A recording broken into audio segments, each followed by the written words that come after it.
to my channel where we discuss anything and everything to do with mental health and psychology.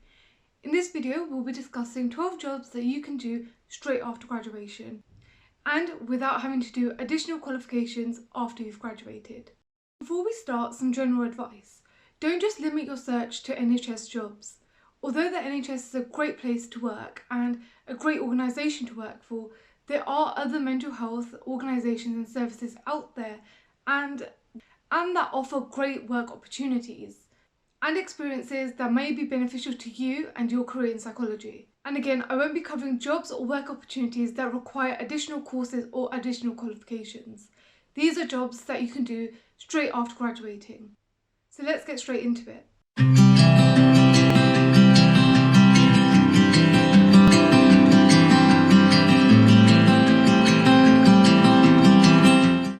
Job is a healthcare assistant, and this is the job that most people go to after graduating.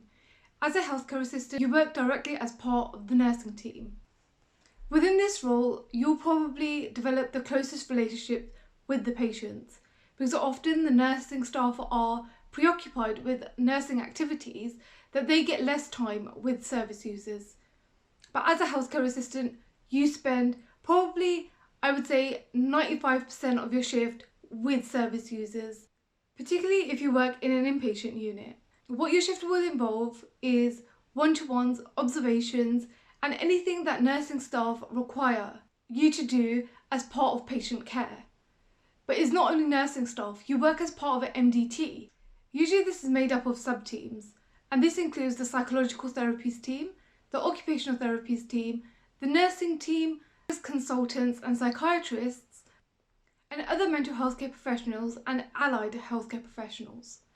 And you'll get to work with all these teams to provide cohesive care.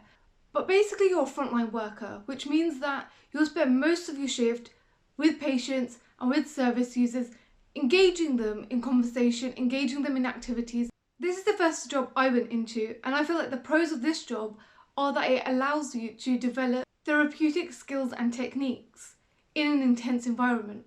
When you're applying for jobs, you've probably seen the term experience in emotive environments or ability to manage emotive situations. And that means you're able to handle intense emotions. So that might involve extreme distress of a patient or, in some cases, aggression and violence. Emotive environments are part and parcel of working in mental health. And at some point or another, you will be exposed to them. And this provides a great opportunity where you can do that.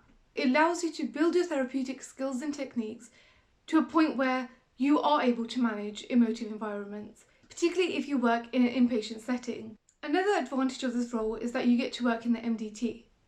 And what that means is that you get to work with other professionals and learn about other systems and the ways of working within mental health. So this will be particularly useful if you're a bit confused or don't know where you want to go with your career. Another advantage of this role is that you also get to move around. So that means even if, let's say, you're working on one specific ward, you always get the opportunity to move around and experience other wards and other areas of mental health. For example, I worked on CAMS eating disorders specifically, and I was a healthcare assistant employed on that ward. I got to move to general CAMS or adult eating disorders and rehabilitation, personality disorders, and veteran mental health.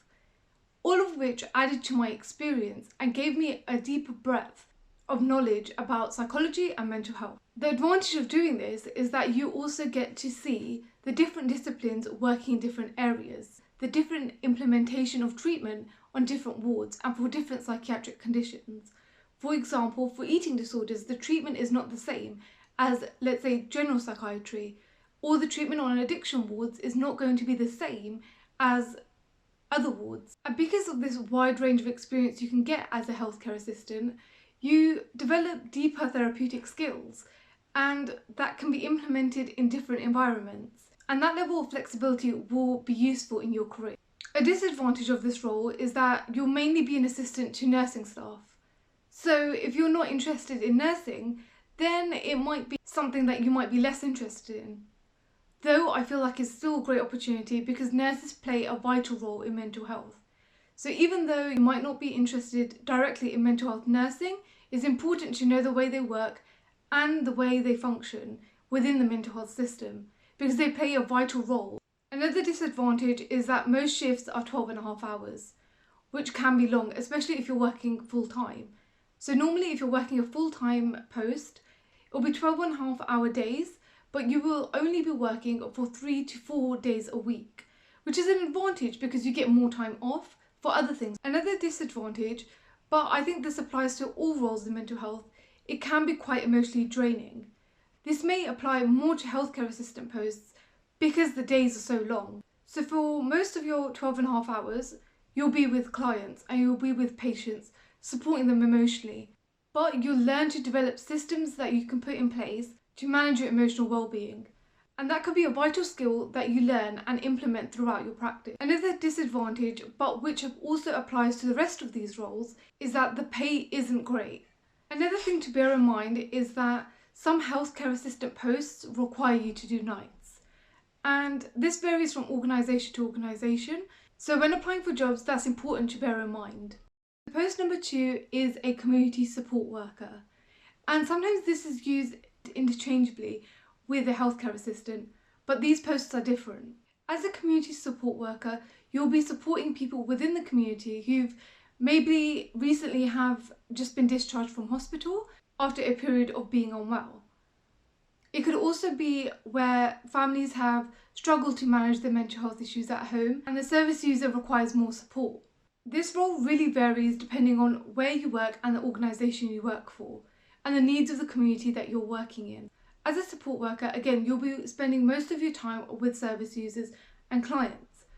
But what you'll do more of is running groups at the supported living accommodation or the community centre that you work in, or you'll be running groups outside within the community and helping them in their daily life. And this could be from taking them to the council, to helping them with paperwork or helping them reintegrate into education and helping them manage their mental health within the community. But it really depends on the service user's goals. One of the disadvantages of this role is that sometimes it actually involves lone working. So you need to be aware of the risk and safety plan. And what I mean by being aware of risk, you really need to know the care plan of the individual and what their risks are and the signs of their risk. But when a role involves lone working, there's normally a strict policy and normally there are safety measures in place. And if you are lone working, make sure you're aware of these processes and procedures. But I think it's important to keep in mind when you are lone working and your workplace has deemed that as okay, it would be lone working with those who are known to have low risk to themselves and others. And like healthcare assistants, the pay for support workers isn't great. One of the advantages of working as a support worker rather than a healthcare assistant is that it's more flexible. So for example, when I worked as a lone support worker, I had a flexible shift and I only worked weekends. So I did 4 hours on Saturday and Sunday morning and 4 hours on Saturday and Sunday evening. And that gave me the flexibility during the day to do anything that I wanted to do in between my shifts. The 3rd, 4th and 5th jobs I've grouped together just because the pros and cons are quite similar and they're all in charity work. The 3rd is befriending, the 4th is a charity support worker and the 5th is an outreach worker. All of these involve working in charities. And as I said at the beginning of this video, be open to not working in the NHS. Although NHS jobs are good and great experiences, there's also other mental health organisations and services available that provide great work and that are great to work for. I think the biggest advantage of these jobs is that they're less competitive. A great website to look for one of these jobs is charityjob.co.uk. On this website, you can look for mental health charity jobs across the UK in a variety of charities. I would advise to look for specific mental health charities that you're interested and passionate about. Some of these might be the Samaritans, Mind, or Women's Aid. All of these charities are great charities and there's so many that I haven't mentioned. These charities offer great opportunities and great learning experiences. And they also offer jobs that I haven't mentioned. And just look for direct client or patient or service user contact because that's what you really need to develop your experience. While I was at university, I volunteered with charities and this was a big part of my experience while at university. Though I wasn't employed, I volunteered my time in a number of mental health charities that I was passionate about, and I learned so much that broadened my skills and knowledge beyond that available in the NHS, especially as these services focus on reaching hard-to-reach groups. And working with hard-to-reach groups, you're helping the most vulnerable in the community. And when you manage to engage them and manage to work with them, that gives you a deeper level of job satisfaction. Because you know, without your hard work and without you taking the time to learn and engage these groups, they would have been missed by mental health services and wouldn't know what services were available. What I mean by hard to reach is that these groups might not know about the services available to them. And your job might involve to signpost them or educate them about the services that are available, or you might provide them with that support. Another advantage of these roles over other roles, particularly within the NHS, is that these jobs are normally higher paid and less competitive, so they're easier to get and usually they pay more. Another advantage is that the structure of these organisations and these services are a bit more flexible. So what that means is that even if your role doesn't directly involve implementing groups, if they need help and support, you would be able to be a bit more flexible in providing that help and support. And that might give you more opportunities to implement groups or be involved in group projects or services that you wouldn't normally be involved in. Within the NHS, your role may not be that flexible. So if you're a healthcare assistant, you won't suddenly get an opportunity to be an assistant psychologist for a day, for example. Those opportunities are hard and normally are available on more of a voluntary basis. Whereas when you're working for a charity, because the structures are a bit more flexible, it might give you opportunity to move around and experience different things. And when I volunteered in these charities and I knew of a project or workshop that was being run and that I was interested in, I would always opt to help.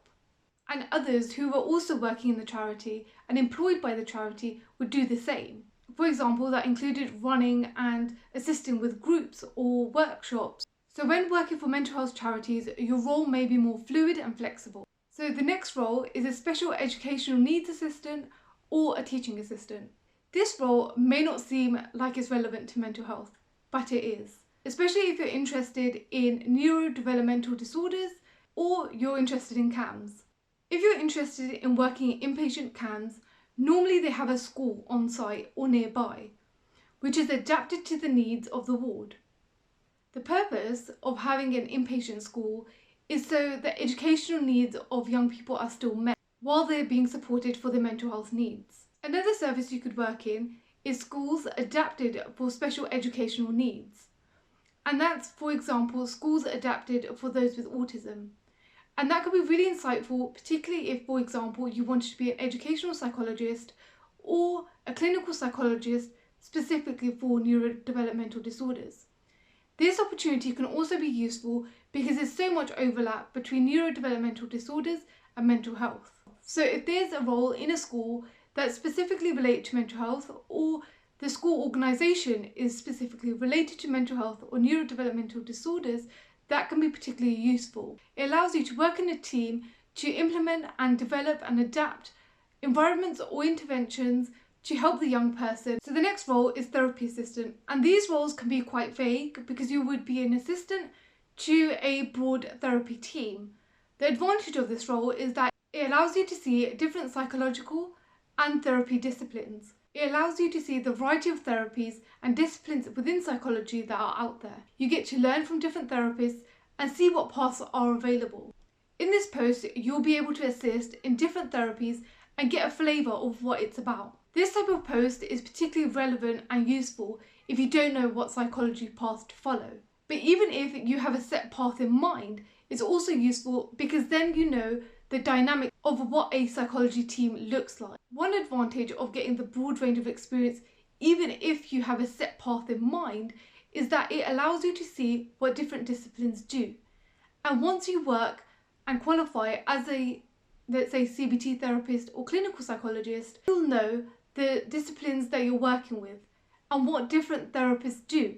You'll have a broader range of experience and knowledge about what each discipline does and what your co-workers are doing. And that will make your contributions to MDT meetings and broader therapy meetings more informed and more relevant. you would know what other roles involve and what they specialised in. The next post is similar to a therapy assistant, is an occupational therapy assistant. With occupational therapy assistant, you're an assistant to an occupational therapist. And what an occupational therapist does is focuses on functioning. So they look at the individual's functioning. They look at, okay, what was different before they had this condition and what's changed and why it's changed, and how can we put things in place to get them moving or doing the things that they used to do. In physical health, that would be mobility. In mental health, the focus is more on mental health conditions, but occupational therapists also focus on physical health within mental health settings.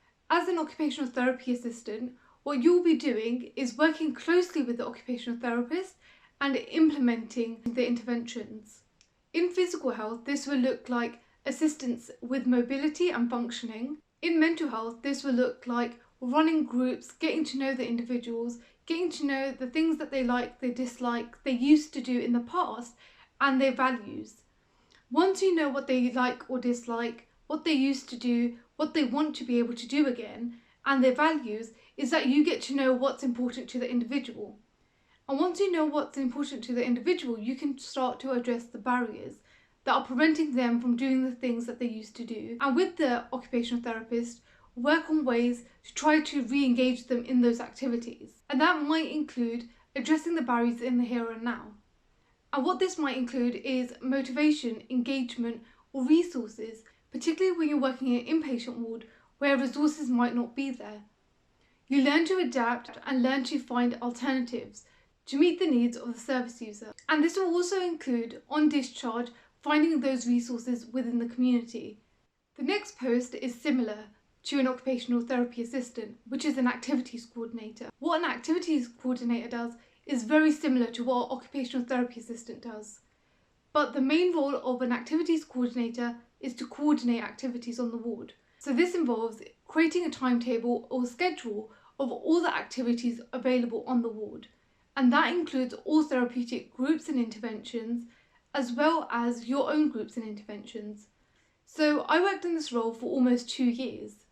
And what I did while in this role is that I started by creating a skeletal timetable of all the therapeutic activities on the ward, and then filled in the gaps with a wide range of activities. If I was to summarise this role, I would define it as behavioural activation, because what you're doing is you're getting to know your clients, getting to know your patients, and getting to know their likes and dislikes, like an occupational therapy assistant would, but then you just plan activities based on their likes and try and get them to engage. One main advantage of being an activities coordinator is that you're there to have fun, and you're there to help others have fun.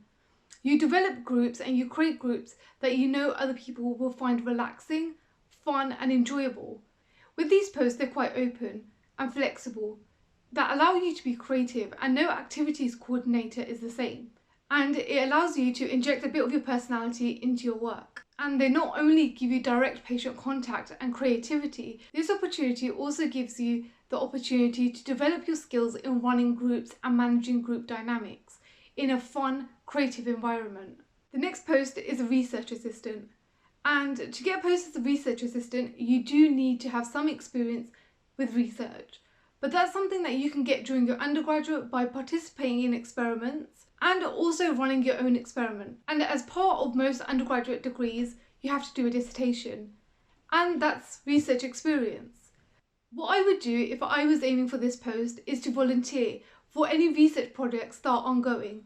Talk to your research lecturers and ask them if they need assistance or support in a research project that they're running. And initially, yes, this experience might be voluntary.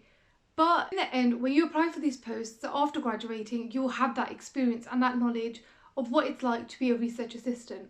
It's also a good idea to focus on research methods and statistics, because essentially that's a massive part of this role, and try and get a good grade in them. Because for example, if I was to apply for one of these posts, though I got a 2-1 for my general degree, I got a first in research methods and advanced research methods. And that's something that I would emphasise in my application if I applied for one of these posts. The next post is an assistant psychologist.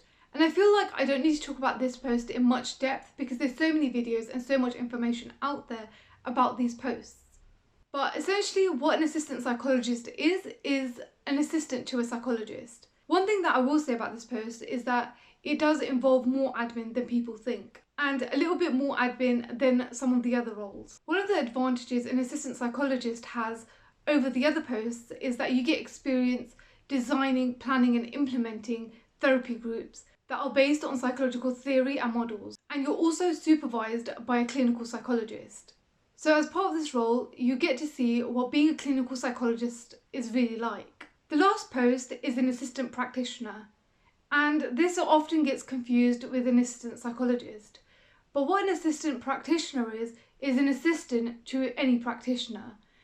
And that could include a variety of other therapists, but it could also include nursing staff. And who that practitioner is depends on the service and the organisation demands. This role will be flexible in that you get to assist a variety of different professionals, and that will be useful information because for the most part in mental health you'll work as part of an MDT.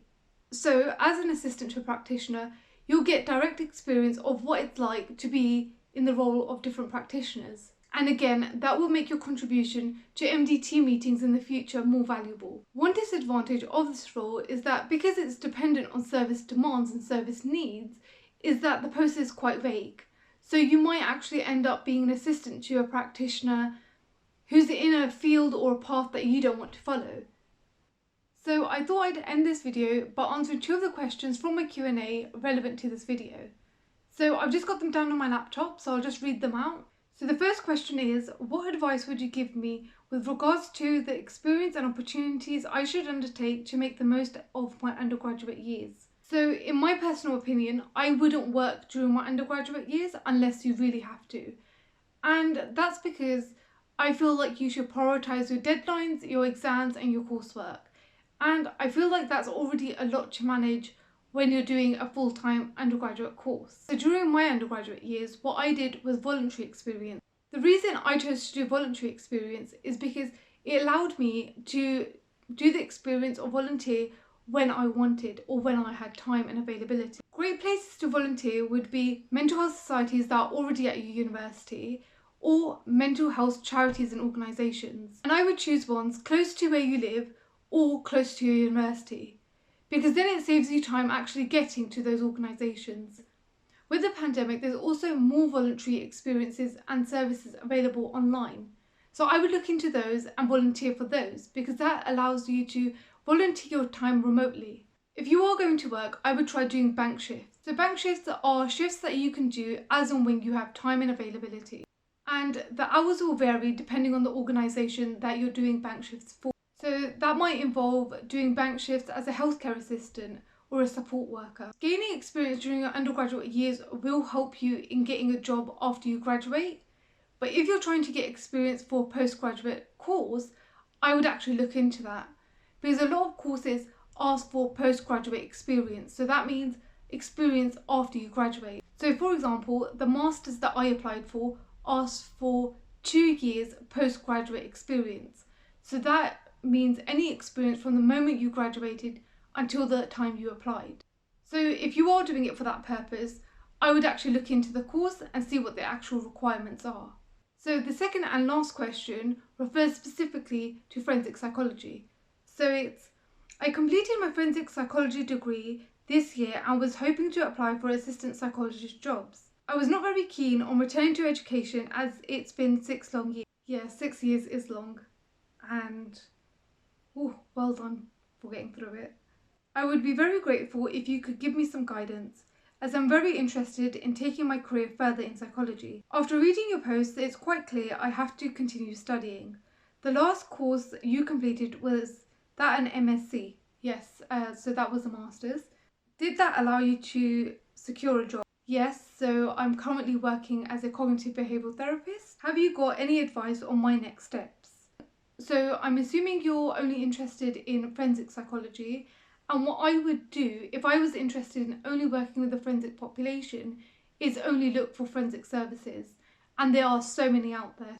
So what you could do is apply for any of the jobs that I've mentioned in this video and just add forensic to it. So if I was looking for a healthcare assistant post, I would look for forensic healthcare assistant and look at organisations and services that are specific for forensic populations. So that could include prisons, that could include secure inpatient services. And what I mean by secure inpatient services is that forensic services are normally divided in terms of level of security. So you can get low, medium and high security services. So depending on where you want to work, you can look into that. There's also youth offending services that offer psychological support, and there's also IAPT services that specifically work with prison populations. And just to help you in your search, if you are living in London or are willing to travel to London for work, a really good trust to work for is actually West London Mental Health Services, if you're interested in working in the forensic inpatient population. And if you're more interested in working with forensic populations within prisons, Central and North West London Mental Health Service may be a good area to look into. So hopefully you found this information useful and it helps you in getting started with your career in psychology. If you have any comments or questions, please leave them down in the comments, and I shall see you guys in the next video.